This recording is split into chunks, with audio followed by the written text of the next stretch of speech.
Hello students, power electronics આજના લેક્ચરમાં આપણે જોવાનું છે compare the different ratings of IGBTU, IGBT, MCD and GTO. હવે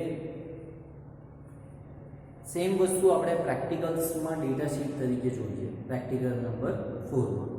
પણ એમાં અને આમાં શું ડિફરન્સ છે કે એ ડેટા શીટ કોઈ બી વસ્તુનું સ્પેસિફિકેશન જ્યારે તમે જુઓ તો એના ઇનપુટ આઉટપુટ વોલ્ટેજીસ, એના એમ્પિયર રેટિંગ્સ, પછી કેટલા વોલ્ટેજ રેટિંગ અથવા એમ્પિયર રેટિંગ સુધી એ એપ્લિકેબલ છે, એ સિવાય ફ્રીક્વન્સી, ઓપરેટિંગ ટાઈમ, પછી રેઝિસ્ટન્સ ડ્રોપ અને એનું સિમ્બોલ. કોઈ પણ પાવર ઇલેક્ટ્રોનિક સ્વિચને આપણે એ રીતે અલગ પાડી શકીએ છીએ. તો અહીંયા આપણે મેઇનલી જે આપણા સિલેબસની અંદર સ્ટડી કરવાની છે ત્રણ છે: IGBT, insulated gate bipolar junction transistor, gate turn off thyristor, GTO, MOS controlled thyristors. આ ત્રણ ડિવાઇસીસ વિશે આપણે જોવાનું છે. એના સ્પેસિફિકેશન્સ એટલે મેં તમને પહેલા વાત કરી કે કેટલા વોલ્ટેજ, કેટલા એમ્પિયર, કેટલા frequency, constant voltage drops, symbols, આ એના સ્પેસિફિકેશન તમે કહી શકો.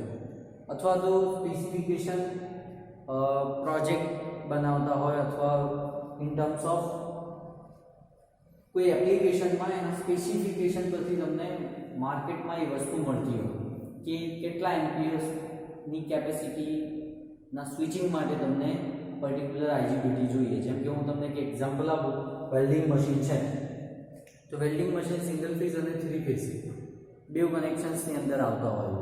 તો single phase IGBT single phase machine હોય, વેલ્ડિંગ મશીન હોય, તો એની અંદર જ્યારે IGBT સ્વિચિંગ માટે વાપર્યું હોય બરોબર, તો એના પર્ટિક્યુલર એમ્પિયર એટલે તમે એવું કહી શકો કે ભાઈ 63 એમ્પિયર સુધીના IGBT જોઈએ સપોર્ટેડ.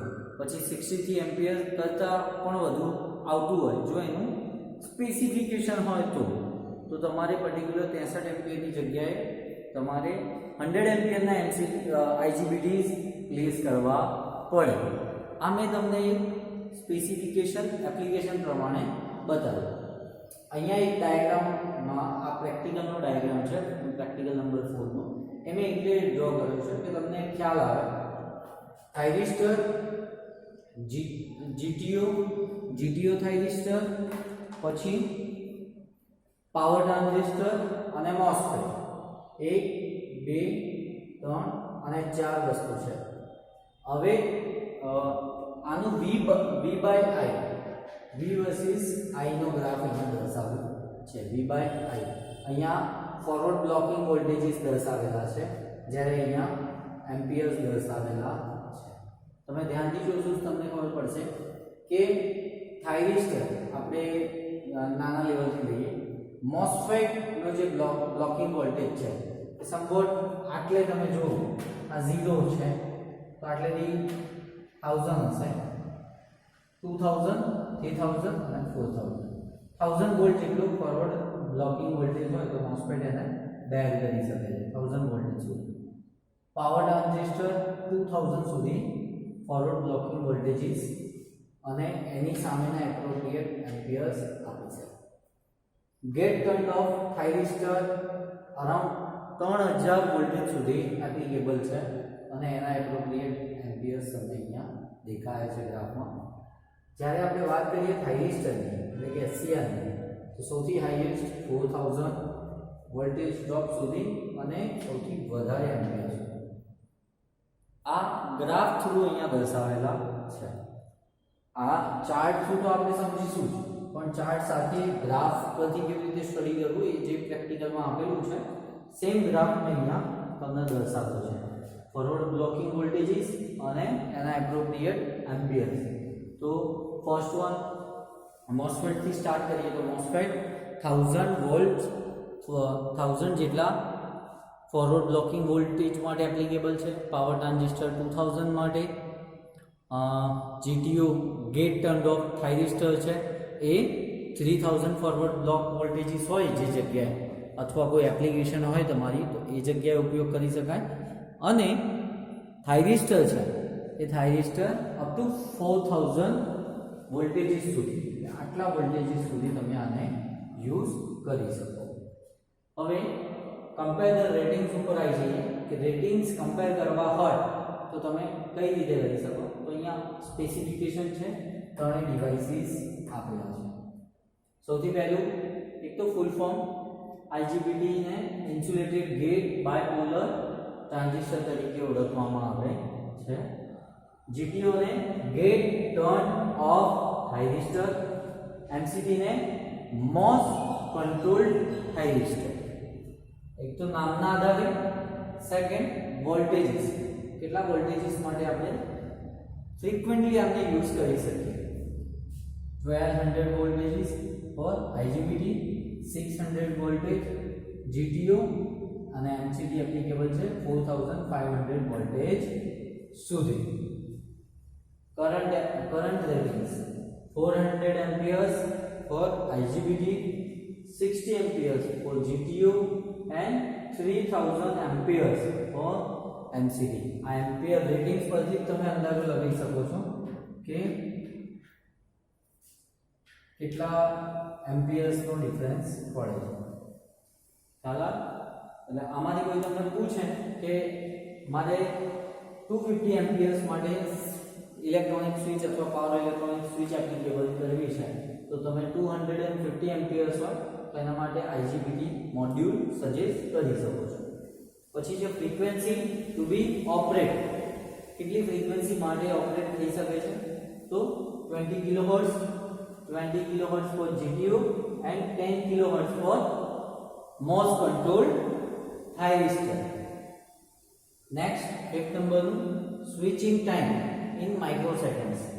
આ જેટલા પણ પાવર ઇલેક્ટ્રોનિક્સ બેઝ સ્વિચીસ છે, ઇલેક્ટ્રોનિક સ્વિચીસ છે, they are operating in terms of microseconds.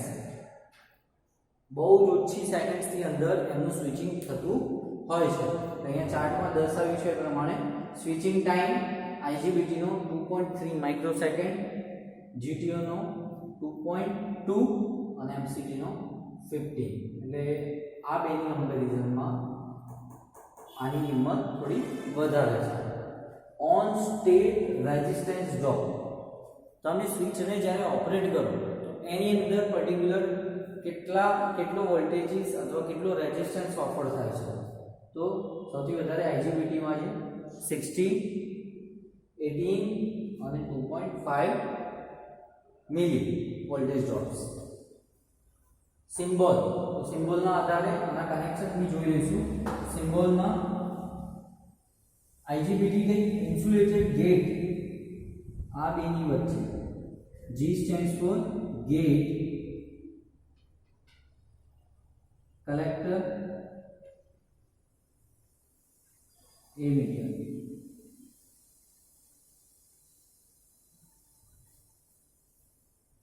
GTO માં ગેટ, એનોડ, કેથોડ.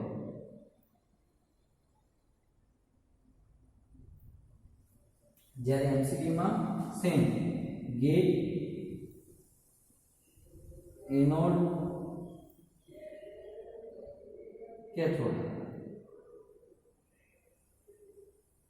આ કમ્પેરિઝન ચાર્ટ GTO ની અંદર 3 અથવા 4 માર્ક્સ ની અંદર પૂછાય છે કે kindly compare the IGBT, GTO and MOSFET based power electronics devices. એટલે ખાસ IGBT જે સૌથી IMP છે પર્ટિક્યુલર પાવર ઇલેક્ટ્રોનિક્સ માટે, IGBT અને GTO અલગથી પૂછાતા હોય છે તો તમે આ જ પોઈન્ટ્સનો ઉપયોગ કરીને, 7 પોઈન્ટ્સનો ઉપયોગ કરીને જો તમને આ ચાર્ટ યાદ રહે તો તમે આના વિશે પણ 3 માર્ક્સમાં લખી શકો છો પર્ટિક્યુલર ડિવાઇસીસ. એટલે આ ઘણું ઇમ્પોર્ટન્ટ કહેવાય. ક્વેશ્ચન પૂછાય તો મે બી 3 માર્ક્સની અંદર GTO માં પૂછી શકે છે. એક તો તમને કમ્પેરિઝન ડાયરેક્ટ પૂછે કે give the comparison, compare the ratings of the IGBT, GTO and MCT. અને જો આ ના પૂછે, આના સિવાય એવું પણ પૂછી શકે છે કે IGBT વિશે શોર્ટલી એક્સપ્લેન કરો તો તમે સિમ્બોલથી સ્ટાર્ટ કરી શકો છો. સિમ્બોલ પછીથી insulated gate bipolar junction transistor, એક એક્ઝામ્પલ આપું તમને. વોલ્ટેજ ઇઝ, તો IGBT can be operated up to the voltage level of 1200 volt. Current rating that can be used for the current rating of 400 ampere. Frequency IGBT can be applicable to operate frequency of 20 kilohertz. Switching time, સૌથી ઓછો time IGBT અને IGBT ધરાવે છે between IGBT, GTO and MCD. Offset resistance drops 60 milli voltage 60 millivolt જેટલો on state resistance ધરાવે છે. Symbol gate, collector and emitter. એ સિવાય કમ્પેરિઝન પૂછાય તો તમને જો આ ગ્રાફ યાદ હોય ફોરવર્ડ બ્લોકિંગ વોલ્ટેજીસનો up to the current between forward blocking voltage and current, તો તમે આ ચાર્ટ પણ દોરી શકો છો. આ ચાર્ટ ઉપરથી તમારે એટલું જ કહેવાનું છે કે MOSFET, then power transistor, then GTO thyristor, then at last moment thyristor will come to that place. અને thyristor સૌથી વધુ thyristor ફેમિલીની અંદર સૌથી વધારે એમ્પિયર રેટિંગ્સ અને વોલ્ટેજ રેટિંગ્સ હોય તો SCR ના આપેલા હોય છે. અહીંયા પણ ગ્રાફમાં પણ તમે જોઈ શકો છો અપ ટુ ધ 4000 વોલ્ટેજીસ. ક્યાં હોય છે આટલા બધા voltages? Capacitive voltage transformer, generation and transformer GNT, અથવા ઇલેક્ટ્રિકલ પાવર જનરેશનની અંદર તમે વેવબ્રેક કરીને એક ડિવાઇસ આવે છે જે ટ્રાન્સમિશન લાઇનની વચ્ચે કમ્યુનિકેશન કરવાનું ડિવાઇસ બને છે. તેની અંદર CVT વપરાય છે, કેપેસિટી વોલ્ટેજ ટ્રાન્સફોર્મર. એ સિસ્ટમને ઓપરેટ કરવા માટે આટલા લેવલના સ્વિચિંગ્સ, પાવર ઇલેક્ટ્રોનિક સ્વિચિંગ્સની જરૂર પડે છે. તમને એમ થતું હશે કે આટલા બધા વોલ્ટેજીસ અથવા આટલા બધા એમ્પિયર્સ કઈ જગ્યાએ એપ્લિકેબલ હોય છે. તો જેમ કે આપણી જનરેશન એન્ડ ટ્રાન્સફોર્મરની સૌથી વધુ વોલ્ટેજીસ અથવા એમ્પિયર રેટિંગ્સની રિક્વાયરમેન્ટ હોય છે. જેમ અહીંયા તમને કીધી કેપેસિટી વોલ્ટેજ ટ્રાન્સફોર્મર, કારણ કે બે સબસ્ટેશનની વચ્ચે કમ્યુનિકેશન કરવું હોય તો એ સમયે એ લોકો પોતાના જ એક્ઝિસ્ટિંગ ટ્રાન્સમિશન લાઇન પર એવા ડિવાઇસીસ પ્લેસ કરે છે કે જેનાથી એ લોકો વચ્ચે કમ્યુનિકેશન મેળવી શકાય. અને એ કમ્યુનિકેશન મેળવવા માટે એ લોકો CVT વાપરતા હોય છે. વેવટ્રેપ કરીને એક ડિવાઇસ હોય છે, વેવટ્રેપ, અને તેની મદદથી carrier transmission communication CC, power line carrier communication maintain કરતા હોય PCC, power line carrier communication. એ સમયે કયા સબસ્ટેશનને ઓપરેટ કરવું છે પર્ટિક્યુલર કમ્યુનિકેશન માટે, એ ટાઈમે આટલા બધા લેવલે 4000 વોલ્ટેજીસ ઓર 2000 વોલ્ટેજીસ લેવલે તમારે, કારણ કે કોઈ જગ્યાએ સબસ્ટેશનનું રેટિંગ નાનું છે, જેમ કે 66 kV છે, કોઈ જગ્યાએ 132 kV છે, એના પછી 220, 400 kV, એટલા 765 kV. આટલા રેટિંગના સબસ્ટેશન્સ જ્યારે આપણી પાસે અવેલેબલ હોય તો તમે અંદાજો લગાવી શકો છો કે આટલા લેવલે ઓપરેટ થવા માટે આપણી પાસે એવા પાવર ઇલેક્ટ્રોનિક સ્વિચિંગ્સ હોવા જોઈએ, ડિવાઇસ હોવા જોઈએ કે જે આપણને સ્મૂથ ઓપરેશન પ્રોવાઈડ કરે in terms of voltage and current ratings. That's why I suggest you the application of this rating. આટલા બધા લેવલે સ્વિચિંગની જરૂર પડતી હોય કન્ટિન્યુઅસ ઓન ઓફ કરવાની પર્ટિક્યુલર એપ્લિકેશનમાં, ત્યારે તમને પાવર ઇલેક્ટ્રોનિક્સની રિક્વાયરમેન્ટ થતી હોય છે. અમુક ડિવાઇસીસ થાઇરિસ્ટર ફેમિલીઝની અંદર આવતા હોય છે, તમને આના ઉપરથી બી ખ્યાલ આવતો હશે. જો ગેટ ટર્ન્ડ ઓફ થાઇરિસ્ટર, જ્યારે મોસ્ટ કંટ્રોલ્ડ થાઇરિસ્ટર થાઇરિસ્ટરની અંદર જ આ વસ્તુ આવે છે. થાઇરિસ્ટર ફેમિલી કહેવાય એને. થાઇરિસ્ટર ફેમિલી જે પ્રકારે એપ્લિકેશન અલગ પડતી જાય છે. એક તો સિમ્પલ તમે સાંભળ્યું છે silicon control rectifier SCR, GTO, પછી મોસ કંટ્રોલ થાઇરિસ્ટર.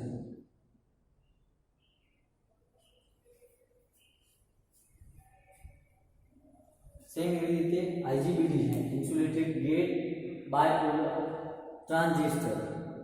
આવી રીતે ટ્રાન્ઝિસ્ટરમાં પણ ડિફરન્શિએશન છે, FET અથવા JFET. સો જંક્શન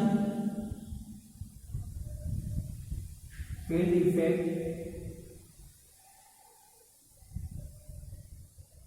ટ્રાન્ઝિસ્ટર.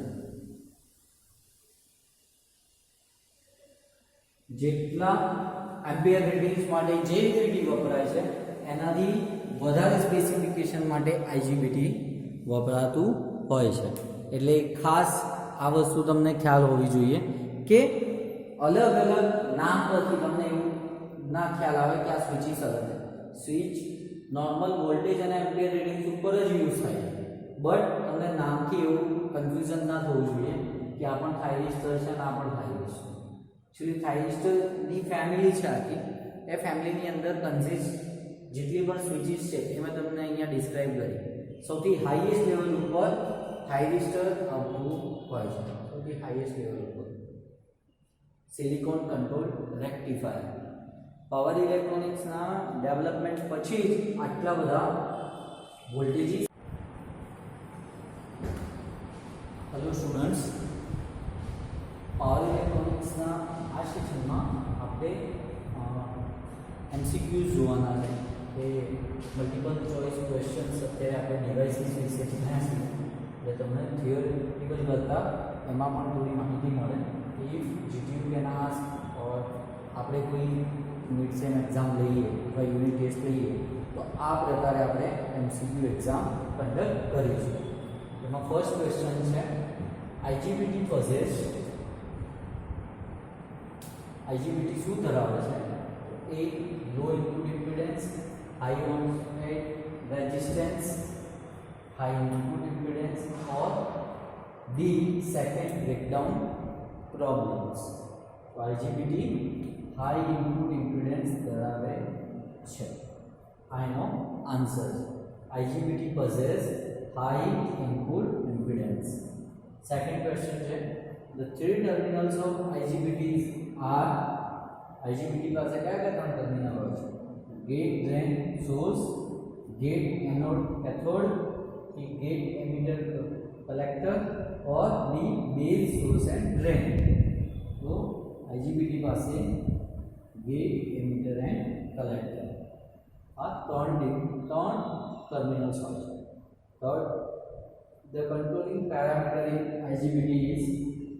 IGBT ને કંટ્રોલ કરતું પેરામીટર કયું છે? Gate current, collector current, gate to emitter constant voltage, collector to emitter voltage. So the answer is VG. Gate to emitter voltage. Fourth, an SCR has how many junctions? So SCR has 3 junctions. SCR પાસે કેટલા junction હોય? SCR પાસે 3 junctions હોય છે. Fifth, an SCR has how many layers? And SCR has 4 layers. Sixth, an SCR can behave as unidirectional, mechanical, bidirectional, or none of the above. So SCR can behave as unidirectional. એક જ દિશામાં તે કરંટનું controlling કરી શકે છે.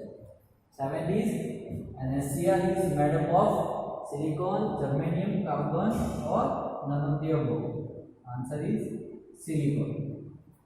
8, in normal operation of SCR, gate is blank with respect to cathode.